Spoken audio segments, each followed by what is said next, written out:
Bună ziua! Astăzi vreau să fac o plăcintă cu ton. Pentru asta am nevoie de, pentru umplutură am nevoie de ardei roșu și verde și ceapă. Bine, puteți să puneți de care aveți. Eu am pus așa ca să dea un pic de culoare. 4 fierte tari, 3 conserve de ton scurse de ulei, o conservă de porumb, pastă de tomate de care aveți, eu am din asta, așa, piper și sare și bineînțeles ulei, așa. Iar aluatul eu l-am deja pregătit pentru că am vrut să fac zilele trecute ceva și n-am mai avut timp și nici chef și l-am băgat la congelator. E un aluat simplu de făină, drojdie, apă, sare și un pic de ulei. Uitați, e super, arată super. N-are nimic acolo, asta la frigider, la congelator, l-am decongelat și îl folosesc acum. Întâi și întâi mă apuc de legume. Am să pun legumele la călit într-un pic de ulei. Așa. Vă arăt imediat. Deci, am pus tigaia încins cu ulei și am să pun ceapa și ardeiul la călit.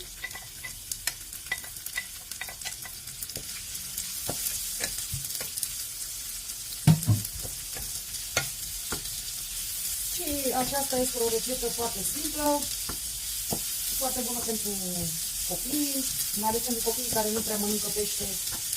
Așa.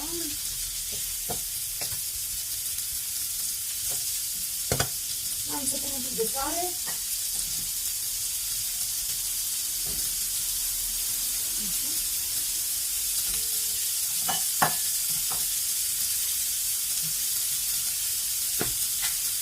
Și un pic de piper.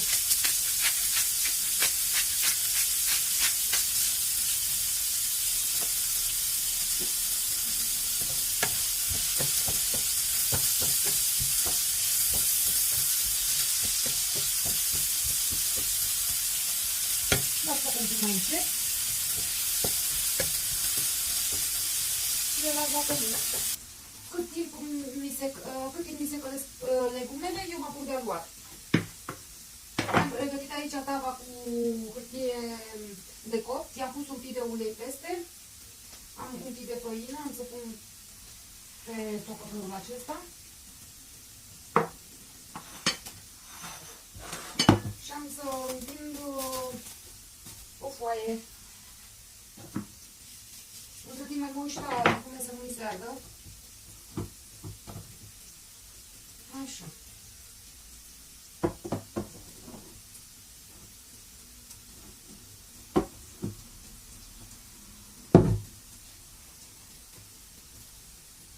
Mai frământ un pic. Cred că e cam mult totuși, o să mai iau din el. Nu știu ce cantitate de făină am folosit la aluatul acesta. E făcut așa la ochi.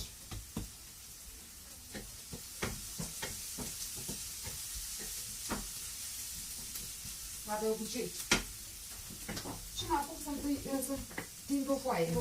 Foarte ușor de făcut.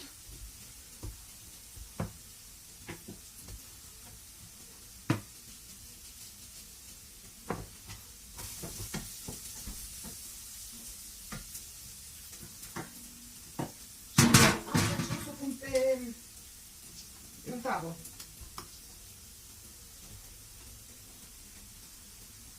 Nu dacă nu iese.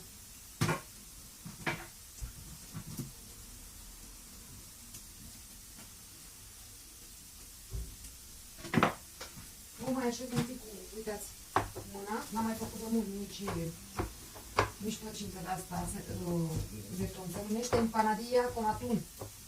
Așa se numește plăcinta asta.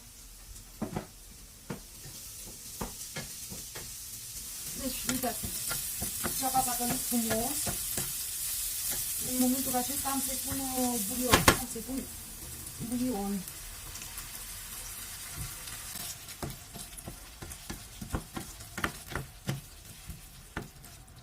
Și am să mai las un pic să se călească. Cât timp se călesc legumele, am să mă ocup să tai ouăle. Ouăle ăsta las aici deocamdată că nu trebuie mai târziu. Las un pic să-mi fac un pic de loc. Mai vedem.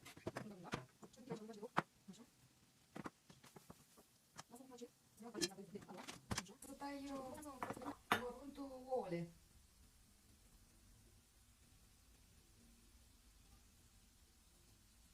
Așa.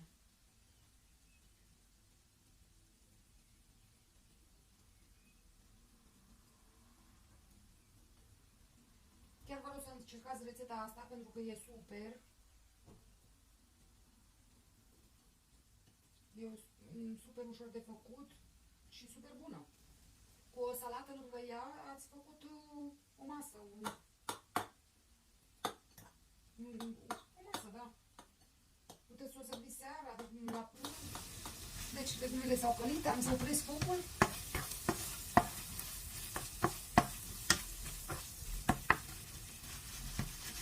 Așa.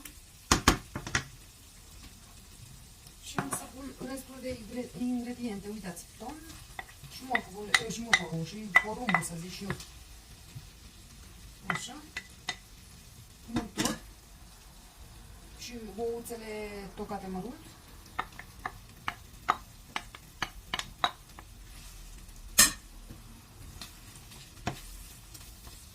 Mai puțin.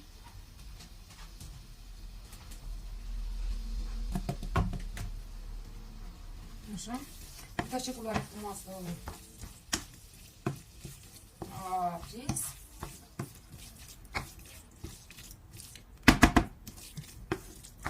E un pic cam groasă compoziția. Am să mai pun un pic de pastă de tomate.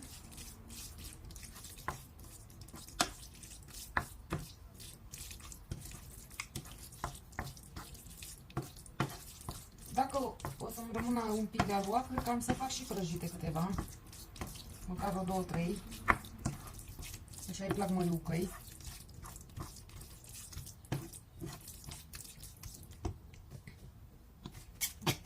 În final am să pun toată cutia de bulion.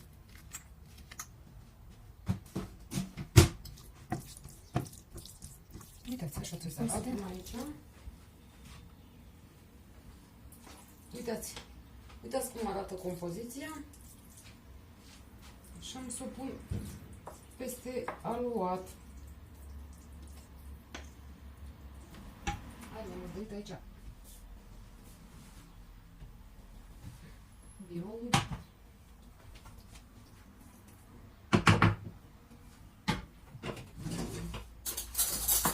Am să întind frumos.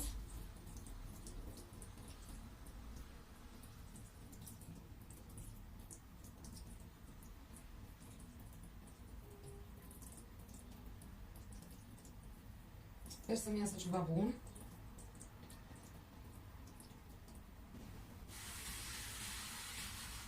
Îmi vine foarte bine tocătorul luat de soțul meu, vedeți? E super. Știa el ce știa. Așa.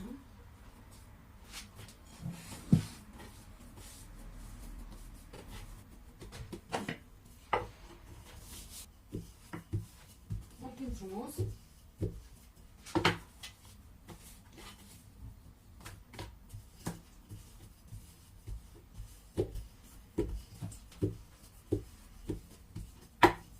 Și să vedeți ce minune de plăcintă iese. Uitați, să vă arăt. Să eviderez un pic aici. Să pun tava aici.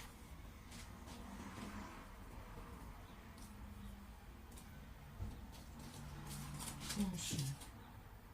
Iar acum încep să îi fac o formă. Am să tai totuși un pic din aluat, că e prea mult.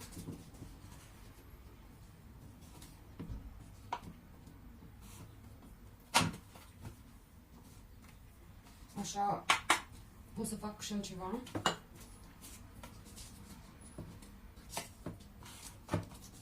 Nu vreau să-mi iasă marginile foarte groase.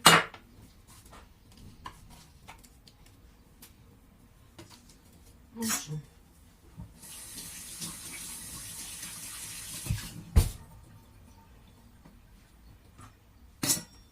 Iar acum încep să modelez.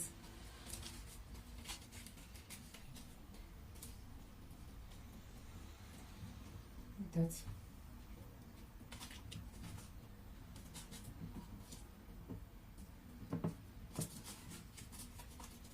Ați văzut cât de repede se face. Bine, eu am avut aluatul făcut, dar aluatul ăsta e foarte simplu. Îl faci în 2 timp și 3 mișcări, dacă îți pui mintea cu el. Așa. Și ca să fie și mai apetisantă plăcințica mea, am să o decorez un pic cu o formă din aceasta pentru biscuiți. Am să pun așa.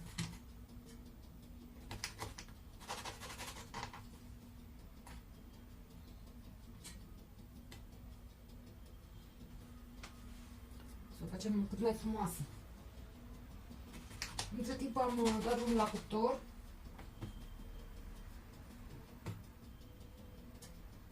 Să se încingă.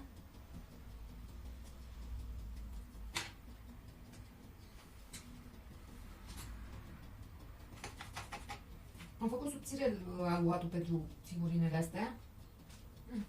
Nu sunt ele perfecte, dar merge. Așa. Le-am făcut subțirele. Deci, plăcinta mea e gata pentru băgat la cuptor. Uitați, am decorat-o frumos și am să o dau la cuptor la 200 de grade. Timpul care îi va fi necesar să se coacă. Revin. Așa. M-am răzgândit, nu mai fac plăcințele. Așa. Am să-i fac fetiței mele crembuși în aluat. Crembuși din aceștia în aluat. Mi-am pus deja o cratiță cu apă la fiert în care am pus sare și am să pun bicarbonat. Așa. Uitați, bicarbonat.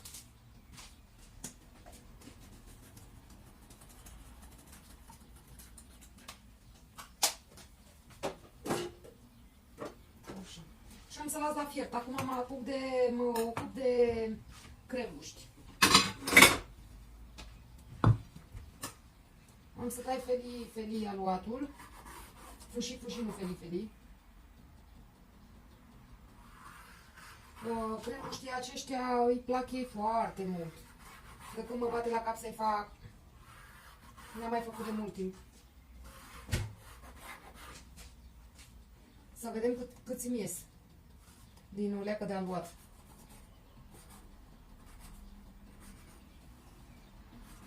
Am făcut o foaie subțire, ca să-mi iasă mai mulți.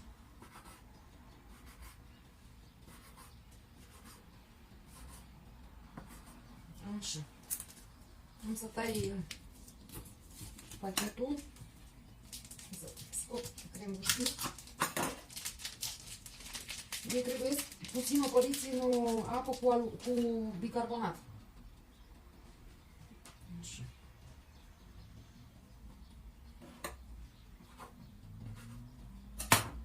Nu o să fie prea estetici, dar asta e.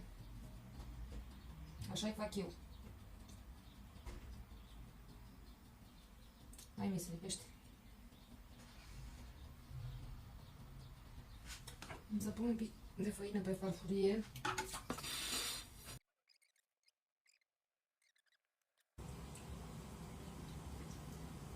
Ia să vedeți ce de bunătăți facem noi astăzi.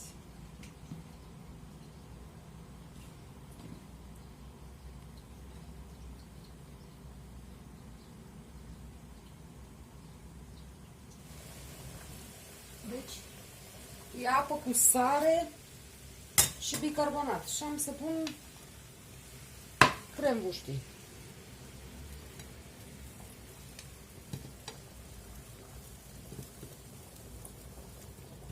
O bunătate sunt.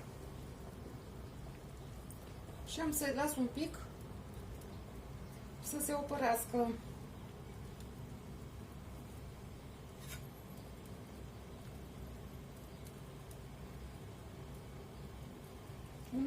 cred că. După care am să-i pun în tavă.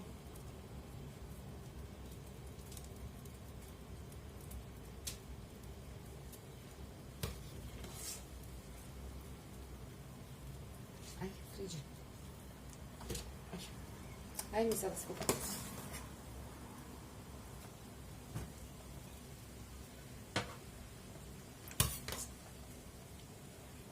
Da, îl fac eu frumos. Uitați. Așa. Dau focul mai încet până după afară.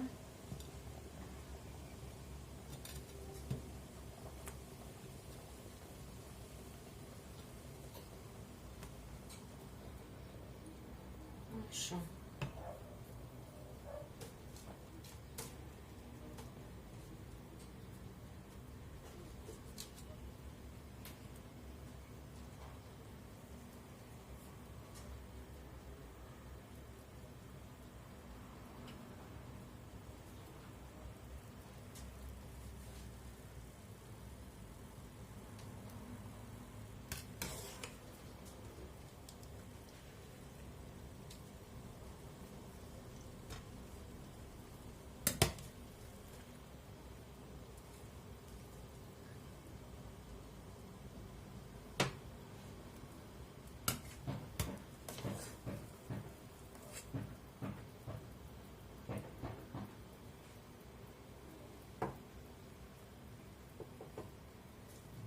Așa, acum mă ocup și de ceilalți, de restul.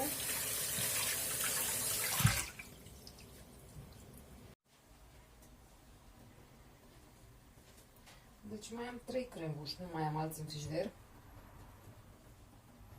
Îi mai fac pe aceștia și gata.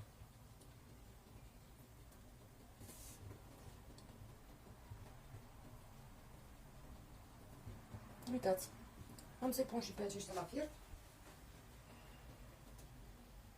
La fiert. Am opărit un pic de... îi bag un pic în apă.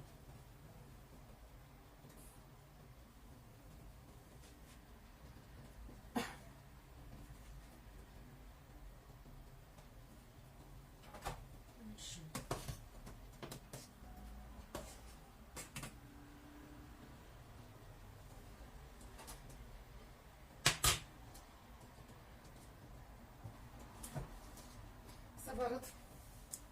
Nu sunt cei mai frumoși, dar o să fie super asigur. Iar acum din restul de aluat am să fac niște mini plăcinte de ton, cum am zis la început. Așa, uitați. Mi-a mai rămas un pic de umplutură de fapt am umplut eu ca să-i fac plăcințele. Am să-i fac plăcințele cum îi plac ei. Măriucă, bineînțeles, despre ea e vorba.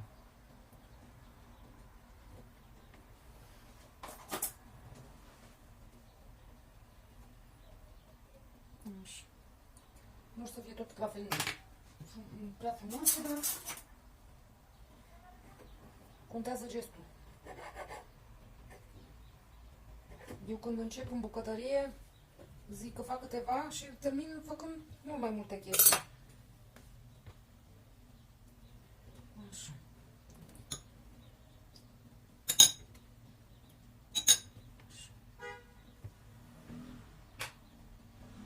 Empanadillas. Astea se dau tot așa în toate barurile din Spania ca aperitiv. Bine, ale mele n-au nici de departe, nu seamănă cu empanadillas de aici, dar cu plăcințelele de aici, dar merge. Contează gestul. Cine are răbdare să facă mai frumos? Eu n-am. Așa.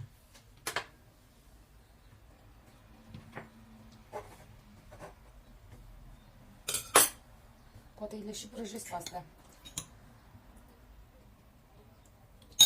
Că îi plac rău prăjite.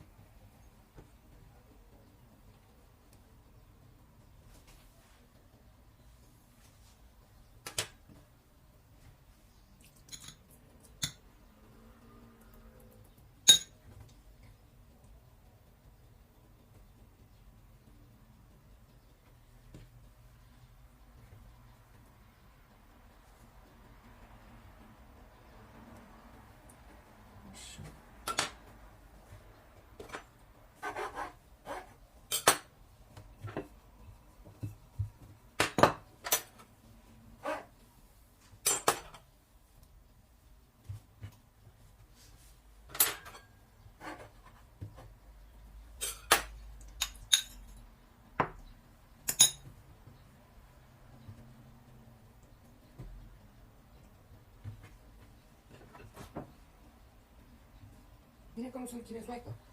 Să fac dumplings și alte alea.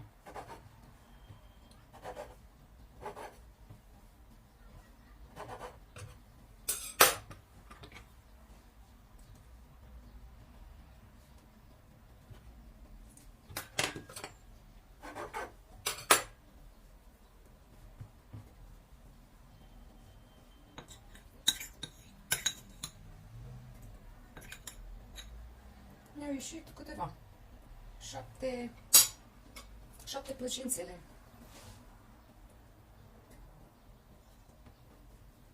Așa.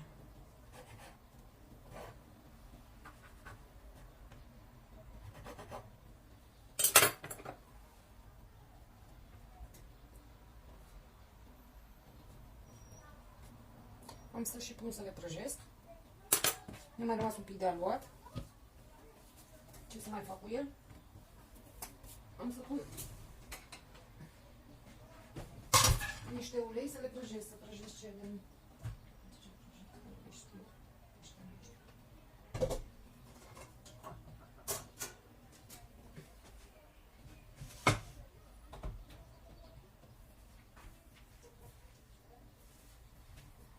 Din cât timp mi se încinge uleiul ca să prăjesc plăcințelele, pentru că le fac câteva și prăjite.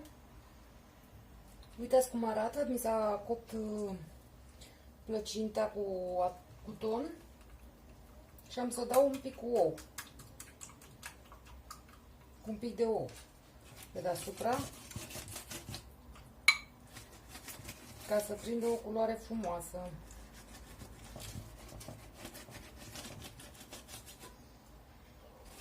Așa. Stați un pic să-mi pregătesc, că aveam și niște susani. Da, am să-i pun și niște susani. Ca să se lipească de ou.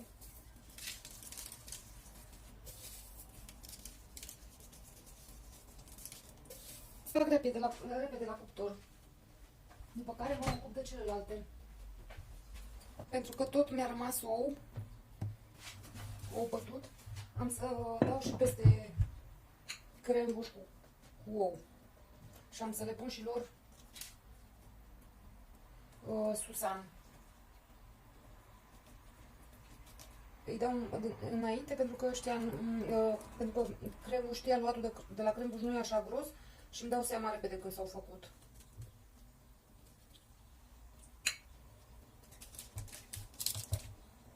Nu arată ei super, dar asta e.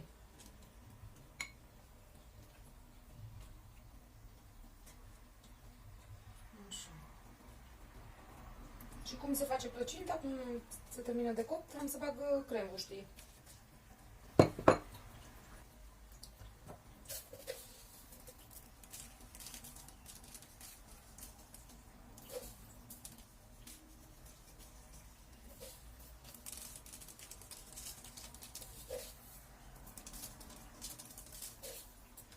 Mai trag cât o privire și la tigaie, să nu se ardă plăcințica. Să pun și un pic de sare.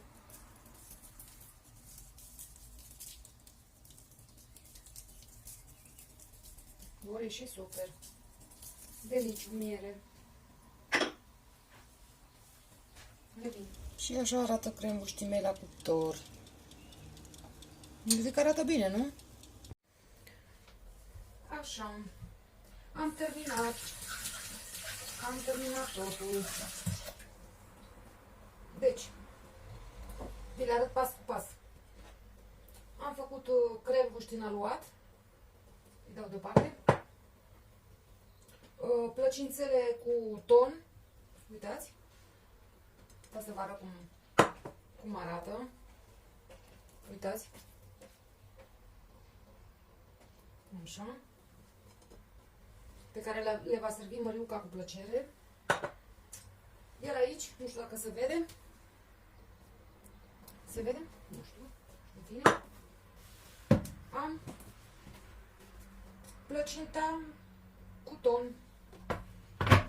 Am să o tai ca să vedeți cum o să o servesc Măriucăi.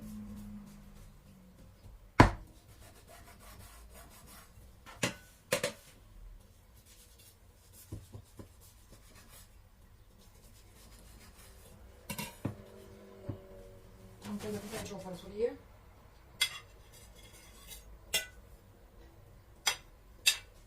Uitați cum arată. Am făcut foaia subțirică. Așa. Dau la o parte ca să am loc. Am să fac o salată. Uțet balsamic. De la Mercadona, nu de la Lidl. Sare.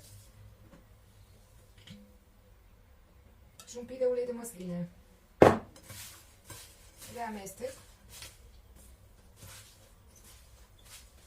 Așa. Și mai pun un pic de ulei, de oțet.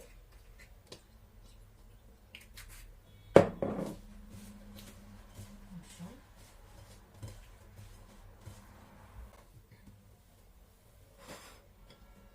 Deci, plăcinta. Așa. Un pic de salată pentru vitamine.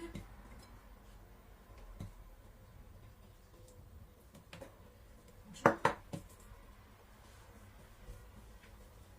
Și așa arată plăcinta mea cu ton. Sper să se vadă bine. O servește cu salată. Deci vă mulțumesc frumos că vă uitați la mine, că v-ați abonat, că comentați de câte ori puteți. Sper să vă placă ce am făcut și astăzi. Și ce să zic, așteptați că mai vin nebunii din astea. Vă mulțumesc frumos și ne vedem la rețeta următoare. Poftă bună!